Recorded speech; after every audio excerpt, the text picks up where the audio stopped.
ETF index mutual funds నేర్చుకుని stock మార్కెట్లో రాణించాలనుకుంటున్నారా? వెంటనే ఈ నెంబర్కి కాల్ చేయండి. నమస్తే అక్క. నమస్తే జయ. కొంతమంది భార్యలు ప్రజెంట్ సిచ్యువేషన్ చెప్తున్నాను, కొంతమంది అందుకే స్పెసిఫిక్గా చెప్తా ఉన్నా, ప్రతి విషయానికి సర్దుకుపోతూ ఉంటారు. వాళ్ళకి అలా అంటే ఇంట్లో పెద్దవాళ్ళు చెప్పటమా, పరిస్థితుల వల్ల అర్థం కాదు, కానీ అసలు ఏ ఏ విషయాలకి భార్యాభర్తల మధ్య జరుగుతున్న ఇష్యూల్లో సర్దుకుపోవాలి, ఎప్పుడు ఫైట్ చేయాలి? యాక్చువల్లీ మీరు అడిగిన క్వశ్చన్లో ఇట్స్ బిగ్, మళ్ళీ చాలా పెద్ద, అంటే ఎప్పుడు ఎలా అనేది మాట్లాడితే ఈ అడ్జస్ట్మెంట్ అనేది బేసికల్గా వచ్చింది ఏంటంటే పీస్ ఏమో, అడ్జస్ట్ అయిపోతే శాంతి అనేది వచ్చింది. But adjustment is not a peace. అది అనుకోవడం ఏంటంటే నీ ఎమోషనల్ సప్రెషన్, సైలెంట్గా ఎండ్యూర్ అవుతున్నావు, భరిస్తున్నావు. అడ్జస్ట్మెంట్ అనే ఒక పదము ఎలా వచ్చింది, ఎందుకు అంటే ఎస్పెషల్లీ విమెన్ అని మీరు మెన్షన్ చేసినప్పుడు, అది బికాజ్ ఆఫ్ సోషల్ కండిషనింగ్. ఒక ట్యాగ్ వేశారు, ఎంత మంచిది తెలుసా, భలే అడ్జస్ట్ అవుతుంది, అడ్జస్ట్ అవుతే మంచిది, లేదు నేను అడ్జస్ట్ కాను అని అంటే నువ్వు ఊపిరాడక చచ్చిపో అంతే. కానీ నువ్వు అడ్జస్ట్ అవుతే మంచిది. ఆ పెద్దవాళ్ళు వేసేది కోడలైతే భలే అడ్జస్ట్ అవుతుందమ్మా అనేసారు. ఇప్పుడు ఆ ట్యాగ్ని నేను నిర్వర్తించాలి, ఫీల్ చేసుకోవాలి. సో అట్లా విన్నారు, వేరే ఆమె గురించి అనటమో, చిన్నప్పుడు ఎక్కడో అనటం, అడ్జస్ట్ అవుతే మంచోళ్ళు, అడ్జస్ట్ అవుతే మంచోళ్ళు.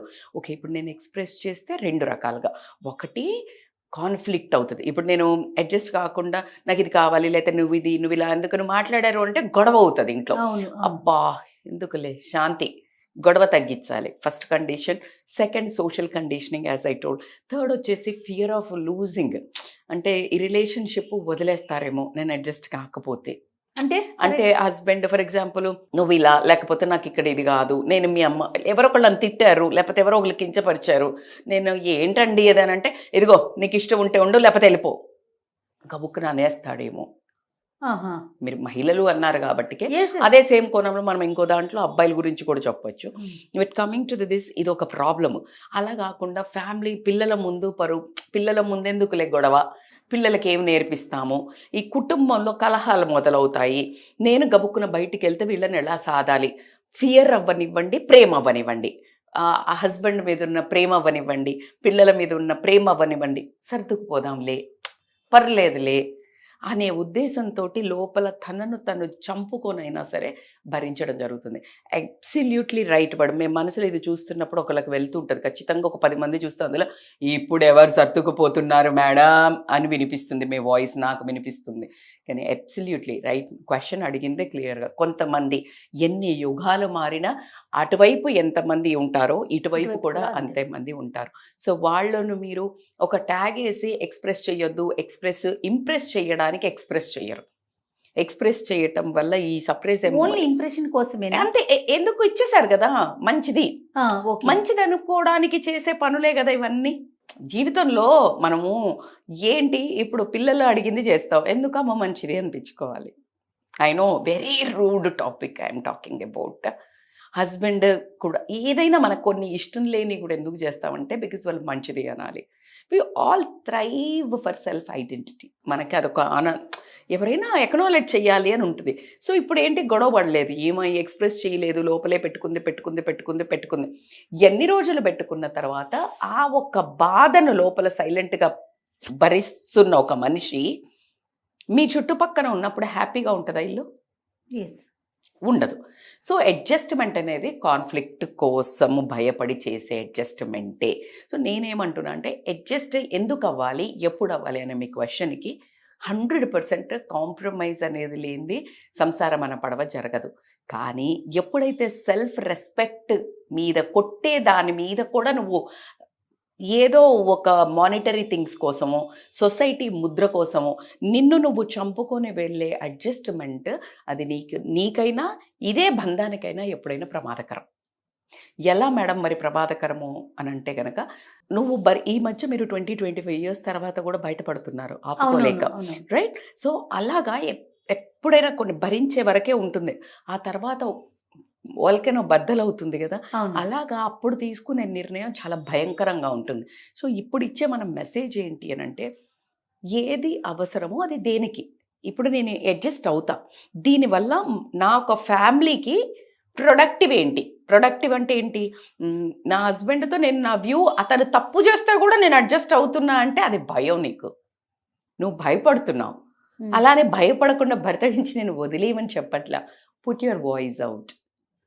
మీరు ఇప్పుడు గమనిస్తే దుర్యోధనుడు దుశ్శాసనుడు వెళ్ళి ఆవిడని ఎవరిని పంపించినప్పుడు ద్రౌపదిని ఏకవస్త్ర ఉన్నప్పుడు జుట్టు పట్టుకుని అంటే లైక్ పీరియడ్స్లో ఉన్నప్పుడు ఏకవస్త్ర ఉన్నప్పుడు తీసుకొచ్చిన మేనర్లెస్ బిహేవియర్లో ఆమె సైలెన్స్ ఉందా? అడ్జస్ట్ అయిందా? నా భర్తలు పెట్టారు నేను ఒక సాధ్వి, నేను అరవద్దు అని. నో, ఆమె సైలెన్స్ అక్కడ క్రియేట్ చేయలే హిస్టరీ, ఆమె శపథము క్రియేట్ చేసిన హిస్టరీ. Yes, right. ఆమె శపథం క్రియేట్ చేసిన హిస్టరీ మొత్తం. సో ఎప్పుడు కానీ యూ ట్రై టు ఎక్స్ప్రెస్.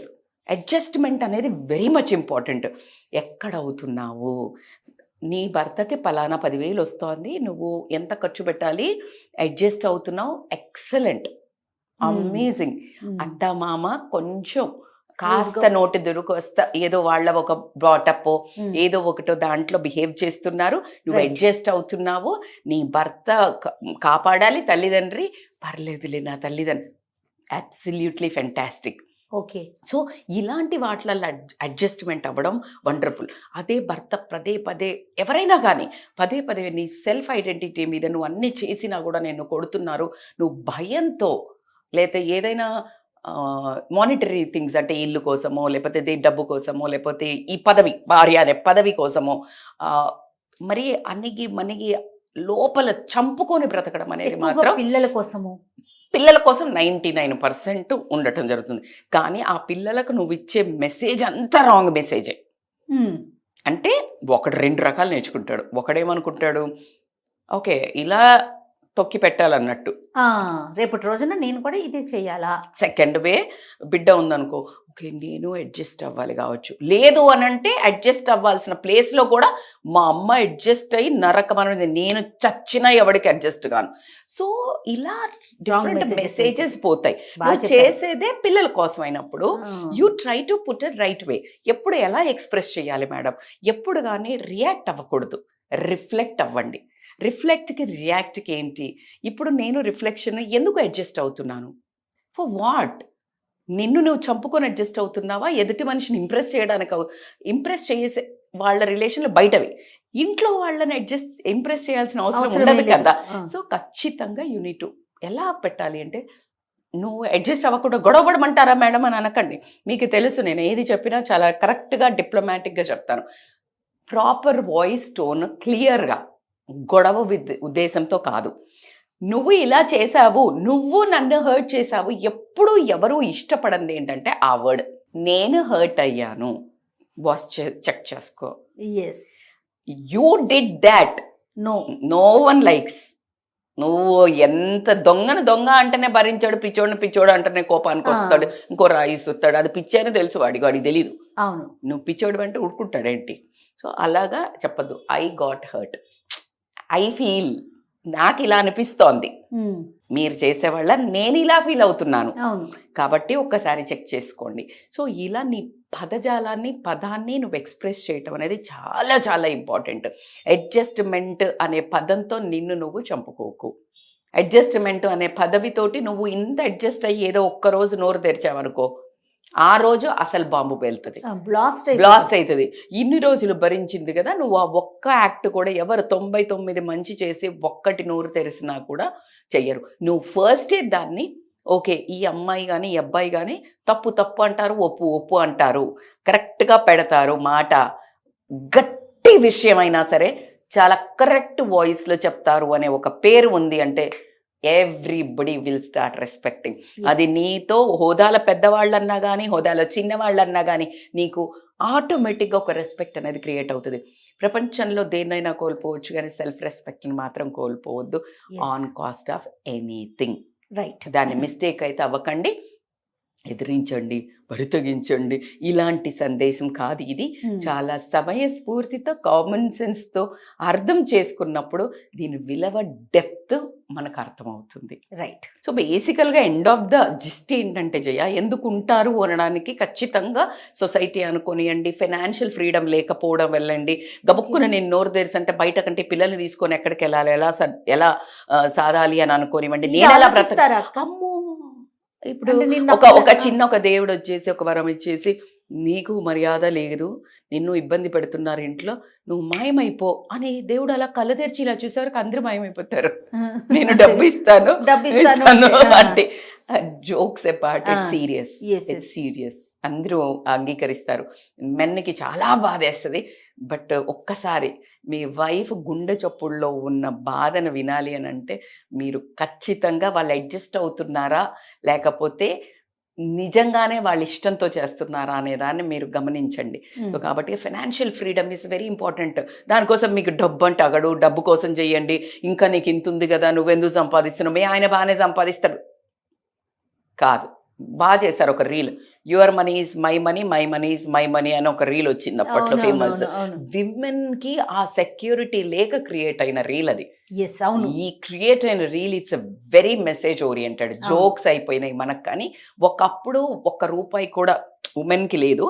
అదే విమెన్ చేతిలో పెట్టిన మెన్ పాతకాలంలో నానమ్మల తాతయ్య దగ్గర కూడా నానమ్మలకి అమ్మమ్మలకి డబ్బు ఇచ్చిన వాళ్ళ ఇంట్లో పొలాలు పెరిగాయి చాలా వరకు.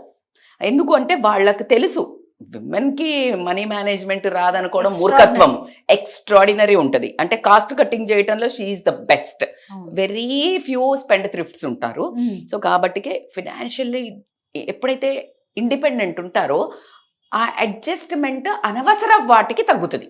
Adjustment is very important. Compromise is the best essence in the family life, but not for this kind of things. ఇలాంటి వాటి కోసం అడ్జస్ట్ అవి మనసు చంపుకున్నప్పుడు నువ్వు రాంగ్ మెసేజ్ నీకు ఇచ్చుకుంటున్నావు, సొసైటీకి ఇస్తున్నావు. భర్త కూడా ఎందుకు అలా చేస్తాడు అని అంటే ఆయన ఉద్దేశంలో సైలెంట్గా ఉంది కదా. సైలెంట్ ఈజ్ ఈక్వల్ టు ఏంటి? అగ్రిమెంట్. అబ్సల్యూట్లీ రైట్ విజయ. అగ్రిమెంట్ అంటే ఓకే ఈమె అగ్రి అయింది, silence is equal to agreement అనుకుంటున్నాడు.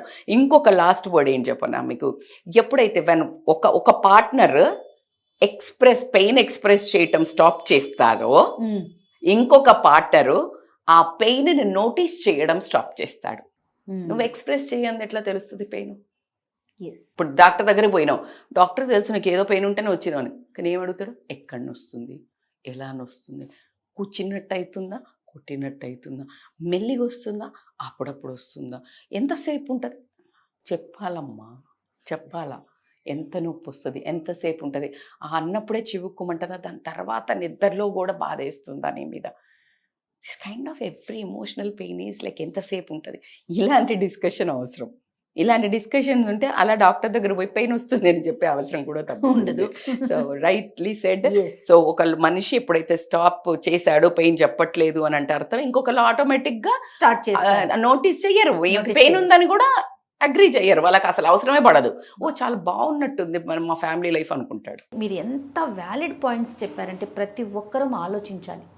నాకైతే పర్సనల్గా నిజమే కదా అని అనిపించింది. చాలా హ్యాపీగా అనిపించింది అక్క. చాలా చాలా బాగుంది. చూడండి, మీ భర్తలతో కూడా షేర్ చేయండి. డెఫినెట్గా ఖచ్చితంగా భర్తలు కూడా నోటీస్ చేయండి. ఏంటి కొత్త నేర్పిస్తుందని మాత్రం అనుకోకండి. అందమైన హ్యాపీ జీవితం సాగాలంటే self reflection is very important. Exactly. నమస్తే అక్క. Thank you Jaya.